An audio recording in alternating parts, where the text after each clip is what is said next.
గంట సేపు అయ్యి మనం వచ్చి పిల్ల ఇంకెప్పుడు వస్తుంది జల్లి పిలిపిరే పిల్లని చూస్తా ఆవురా పోడా కొంచెం ఓపిక పట్టుకర్రా అత్త తావు బా మంచిగున్నావా ఒక 10 రూపాయలు ఇవ్వవా కూరగాయలు కొనుక్కుంటా అరే పోడా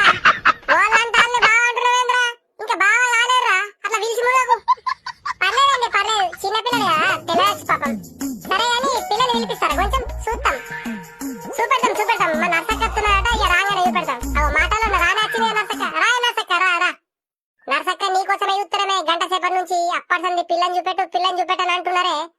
పిల్లని చూపెట్టగాని ఇక బక్క ఉన్నాడు పోరాడు ఆడేనా పెళ్లి కొడుకు ఆడే నర్సక్క ఆ పిల్లడే అది ముఖం చూడ ముఖం వల్ల కూడా బుద్ధి అవుతుందా ఆ పన్ను చూడు పన్నాల మనవాడ మొత్తం పాన్ పార్క్ వేసుకునే ఉన్నాడు కిసుంటడికి నీ బిడ్డ ఇస్తే ఉంటదా ఏ అట్లా నర్సక్క పిల్లడు మహారాష్ట్రలో జాబ్ ఎత్తాడట్నే రైల్వే జాబు అందుకని పిల్లని ఇస్తున్నావే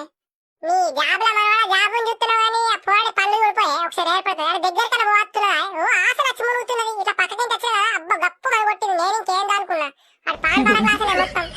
ఆ పోరాళ్ళ మనవాడ గనియానం పాన్ పార్కులు తిన్నాక బతుకుతాడా పిల్లని ఇచ్చిన తెల్లారే వేసిపోతాడు పిల్లలే మళ్ళీ పడి అమ్మాయిని మొద్దు ముఖం దాన్ని చేసుకుంటున్నా ఏంది గిది నా పెళ్లి క్యాన్సిల్ చేసుడేంది 10 మందిలో మన ఇజ్జత్ తీసినాక వీళ్ళ సంబంధం మనకెందుకురా నడిచి మునుగు